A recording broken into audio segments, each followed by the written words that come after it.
This is tape number 4.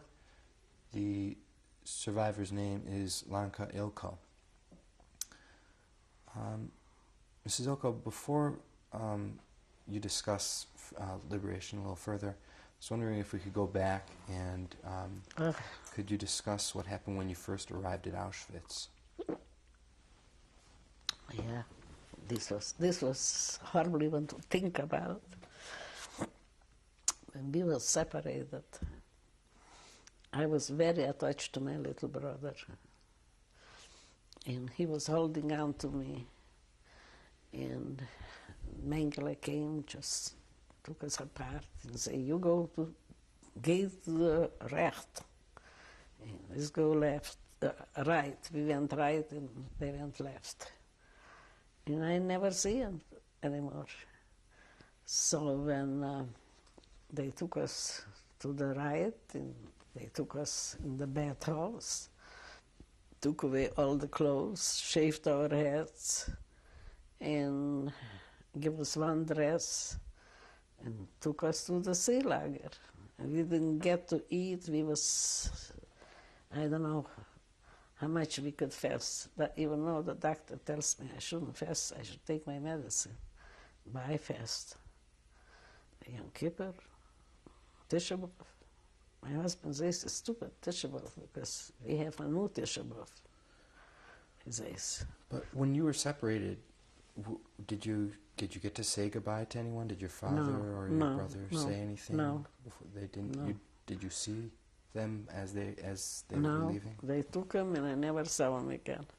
When we come to the sea lager, we were staying outside, and there's two girls there.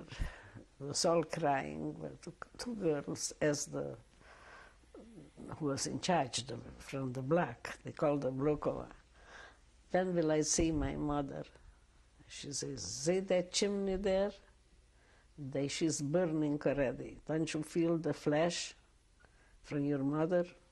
She was very mean to say that, Jewish woman. And then we realized, because really the smell was, we really realized that they are killing those people. So we felt kind of guilty, why they killing them? Who would know? Who would ever even dreamed just a thing? They produce just killing factories and killing people for no reason, because we are Jews. They should kill us.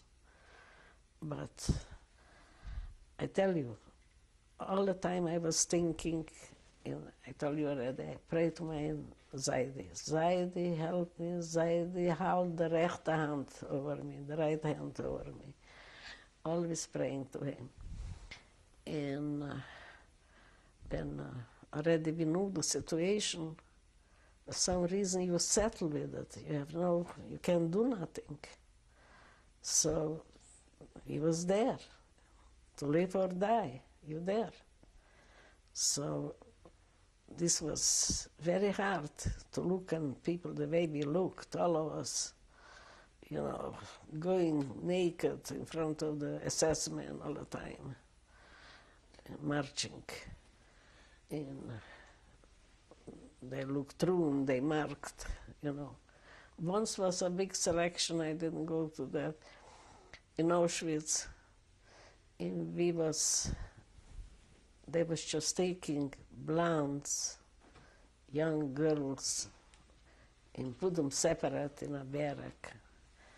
And they took us away from my mother. And as we was going, I took my sister's hand and we jumped back. There's thousands of people there, they don't know who.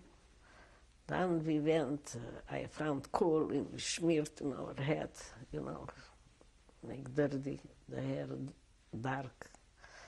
Why did you do that? Because they shouldn't recognize us, because the blondes they was taking. And those people survived. They was working like for the civilians, and they got more to eat.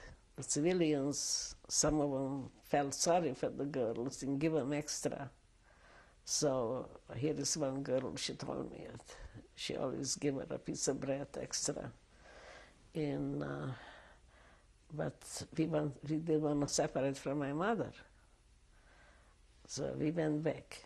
And then we was there till the end.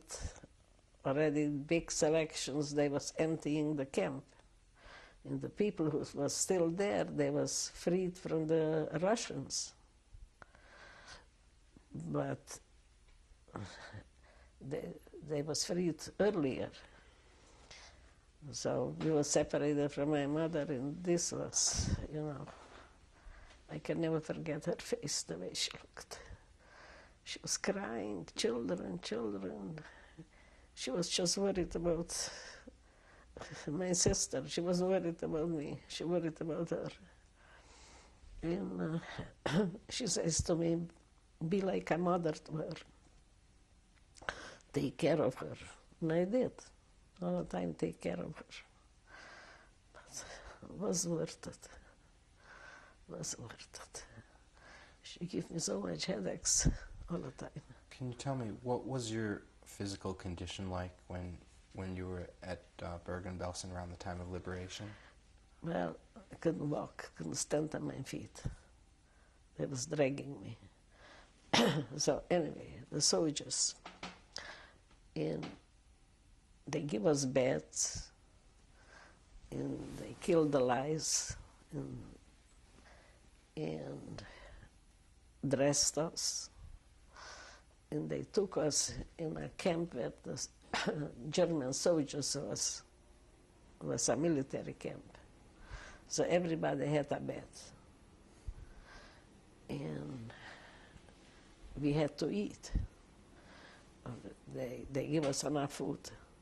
But the trouble was they give you this canned meat, who knows what they give us. Everybody had diarrhea from that. So I went in the kitchen when they give like goulash or something, and I went in the kitchen for my food. And there was a girl which is related to Martin, and she saw me and she gave me from the top, just watering. So I say, oh, we are free now, you won't do that to me. So I grabbed it and I threw it at her, and I went and I took what I wanted. I say, you don't ration food for me. So she never forgot. So when Martin wanted to marry me, she was telling him, I'm a bad person, what I did with her. But she did with me, she didn't tell him. And she says, why you need her? She was married already. There's pretty girls, you can marry anybody you want. But he didn't know why she was talking like this. So she's in Israel. And she was married to a cousin of Martin's, and she was related to Martin too. So Martin wanted to see his cousin because he was nice to him after the war. So I didn't let Martin go there. He gave him $25, and we treated him for a dinner. And I never saw her. It was 3 times in Israel. I didn't want to see her because I was hurt what she was doing. So anyway, we there in the camp, we already was a little stronger, and we went to the civilians' houses to look for food. Didn't want to eat this junk food. So we come to one civilian, they evacuated, it was empty. We found potatoes, cooked potatoes, but we was afraid to eat it. So the girls was taking off the curtains and everything, schlepping, taking home for home. I did. If I live and I live through, I will have it. I never did that. I just wanted food. So we come to a civilian, we ask her milk. and bread and milk. And he went and gave us, but we make him drink first the milk, because he shouldn't poison it. We already lived through the camp, so we didn't want to die already. And then we found a place which, how they call those guys, they go shoot wild hunters. And they had all cans with wild meat and goose, wild goose. But we found plums and pears and things like that, you know. So we took a big tablecloth and everybody put in how much they can carry. And the soldiers was running after us and pretended they shoot us, but they would not shoot us. And we come back in the barrack, and there was girls who already didn't eat nothing, just kosher. So I know from Berezna, those girls, so I give them the conserves, you know. So they said, Laichu, we will never forget what you did. And I don't know where they are, if they are living or not. They was in New York, I heard, but Tzvi is keeping in touch with all people from Berezna, but he couldn't find them. They was related to him. And as we was there, I didn't go in the kitchen. The military, they put out tables for them to eat. And we watched when they put out, and we went and grabbed the chickens, everything, and ran away. The soldiers came, they didn't have what to eat. We did that. Because then I found out something that I can cook. A live chicken I stole from there. And I killed it, the chicken, with a knife, and plucked it and everything, cleaned out, and took bricks. Make a fire under the brick, and I had a pot, and I cooked chicken soup. There's no vegetables, nothing, just water. Did you go into a DP camp afterwards? Yeah, this was in the DP camp. This was in the DP camp? Yeah. This was part of Bergen-Belsen? Yeah. How long were you there for? This is called Belsen. Bergen-Belsen was the camp. Belsen was already America. And how long were you there for? We was there till June. Margaret was there too? Yeah, and she was in a hospital. This I have a story. She was in a hospital and I didn't know where she is, you know. So one day a girl come in the barrack, and she had already a skirt. She was a little girl, and she made it from a blanket, the skirt, and from a sheet, a blouse, and she was dressed up. She had black hair. And I say to her, "Are you Sarah Niederman?" She says, "Yeah, who are you?" I say, "I'm Lanka Moshkovich from Novoselets." She says, "Oh, I know Lanka Moshkovich. She was a pretty girl and she got married." And I start crying. I say, "Sarah, this is me." And she said, "Oh, you're so ugly." She wasn't pretty either, but she found me that I am more ugly. So she said, "You alone?" I say, "I have a sister. I don't know what happened to her."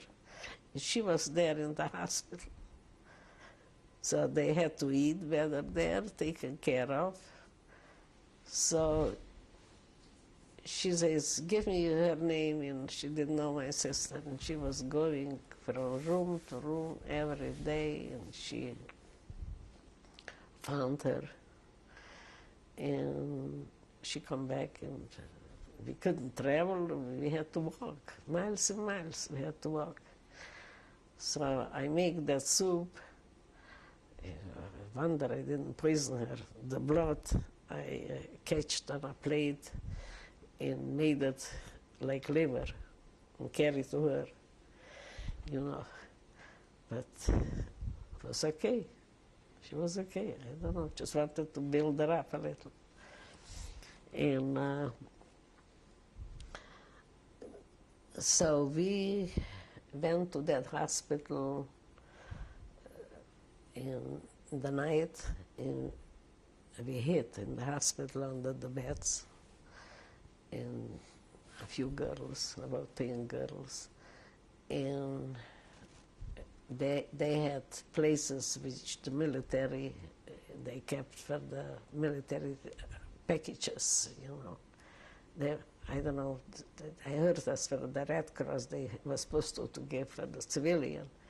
So there was cigarette and chocolate and spray and things like that to eat. So we just took out the chocolate and what's this thing, and the rest we left. So one night we was raiding that. Down in Bergen-Belsen, again where they kept the food. In the front, soldiers standing, and we in the back broke in, and we took in everything what is to eat, you know, and carried in the boots, and left there and went back, and then we was never catched. Then we went and carried home and went back and picked up what we left in the boots. But this was going on because the food that they was giving, the cans, was horrible. What happened after you left Bergen-Belsen? Where did you go from there? Well, one day my sister let me know I should come there, and she says the doctor told her that she should go to Sweden. All I knew on the map where Sweden is, and they have what they producing, and so I said, to Sweden? So I said, no, let's go home. So the doctor called me over to his office, and he said, if you want to go home, you can go anytime from Sweden. But your sister is sick, and you are sick, and you go there, and they take care of you. So they put us on a train and bring us, I forget how they call that place, in Germany. And they put us on the boats. But first we waited there a couple days. And we went out, and a guy was picking raspberries and said, oh, give us a little, give us a few girls. He said, nein, du bist ein Häftling. I said, nein, ich bin schon nicht Häftling. Du wirst sein ein Häftling. I always dreamed that when I get free, I take all these Germans we put in a camp, and I will hit them like they hit us. And he didn't want to give us, so we jumped over the fence, and we took the whole basket from him, and we beat him up. And he was laying there, left him, and we went with the raspberries, and we had a party eating raspberries. So with the hand, just eating. Didn't care if worms or not, just ate the whole thing. And the same thing was when we was going to the houses.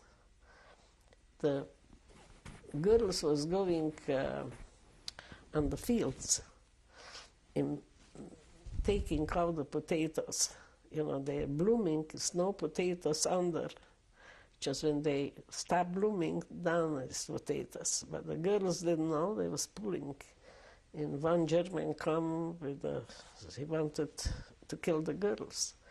So I told the girls not to touch this, but they didn't know. And they grabbed him. He come with his head pigs, you know, 5, 6 pigs. You can dig potatoes out. So they grabbed this and they stuck in him. I thought always I will kill Germans, but I couldn't stand it. They did that. I couldn't stand it. So they yelled to me, the girls, why are you protecting him? How many did he kill? So anyway,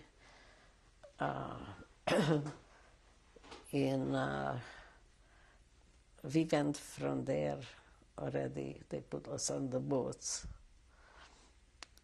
to come to Denmark. And from Denmark, we changed the boat and come to Sweden. And the girls was crying because they looked like German soldiers, you know. Did you get married there when you were in Sweden? Took time. I didn't know my husband is living. Just in 47, he went to look for my cousin. He wanted to marry her at home, but Martin didn't want to marry. He wanted to go away. So I was married already. So he wanted we should go with him. But I was caught once in the Slovak border, and they put us in jail, and I said, no, I'm not going. So he tried, we should go. I said, I have no sweater, I have no that, because we was in another city, we wasn't home. So he wanted to buy everybody shoes, sweaters, only we should go together. But I said, no, they catch us by the border, then they kill us. And I didn't want to go. But so in 47, he came home and he found my address. He sent me a picture. He's very handsome, full of hair. He sent me a picture and wrote to me that it's beshert, I should marry you. You was beshert for me, and we have to get married somehow. But I had a guy came from America, from New York, to visit his sister and nephew. And we was living together there before. But when he came, he took him to a fancy place. He was rich. And I met him in the American Council. So he was taking the streetcar, the same as I, and he asked me where I'm going off, and I say, the next stop. He said, can he go with me? I said, yeah. He come, and I always baked. I had cakes and so, and he wanted to marry me. And I knew him 2 weeks. I didn't want to get married. Some guy, I don't know. So I said, give me your address in New York. And I write to my uncle, and he will find out maybe you have a wife and children, and so. So he was religious. He was in a head, religious guy. And this wouldn't be nothing, but I just didn't care for him. And then I got the letter from Martin. So I said, well, I have to bring him out. And I lived with a family there, aristocrat family, very wealthy people. They took me in, and I worked in the house. So they sent me to a school to learn how to, in Sweden, they serve very fancy, you know, so they sent me to a school to learn how to, if you serve for somebody, they give you the title on who you are, and you go according to titles. So anyway, these people had contact with Stockholm, and they brought Martin out to Gothenburg. And but first when they brought us to Sweden, we was in quarantine. You know what quarantine is? For 3 weeks. And they selected the people who is sick, they send them to a hospital. So again, my sister went to a hospital, but I know where she is. And we was in that camp there for 3 months. So it was, I mean, the food wasn't kosher. So there was coming Pesach. And a man from Munkac came, and he says, I don't want you should. I want you should come where I am, and you keep Passover. But the girls didn't want to go. Whoever will be here, but they give us Pesach, matzahs and so on, but we was there. And then the girls were supposed to go to work. So my sister was working already in a doll factory. She went on her own with that girl, Sarah, from New York, which I told you. So when she came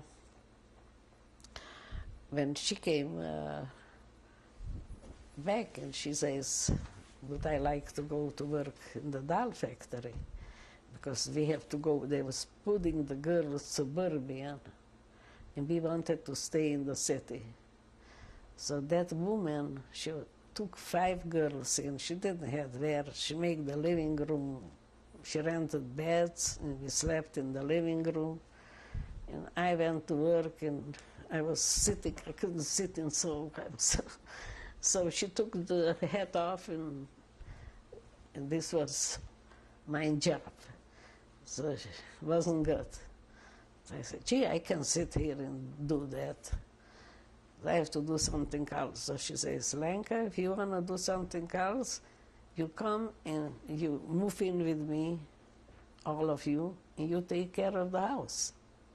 So I did that. And then, from when did you decide to come to America? Well, I always wanted to come to America. I was writing to America, to the relatives. I mean, they never received my letters because I put the address, 401 Trop Street, I dreamt the address, and Dunmore, PA, in New York I put. So they didn't receive. Here in America, they're not very smart in the post offices. Because in Sweden, they just put my name in Göteborg, and I received it from America. They was looking for somebody which matched our names, but the grandfathers didn't match, and so they wanted to bring us out.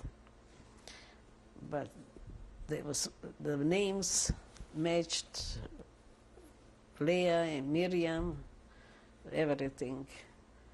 And this was another Noah cell, it's near Munkac. So they was from there. And I don't know if they found them or not. So what year did you end up coming to the United States? In 1951. And were you married by then? Oh yeah, we was married in 48. In 49, my daughter was born in Gothenburg. And I just can tell you so much. The Goyim was marvelous to us, giving us stuff for the baby, everything. This is the end of tape number 4.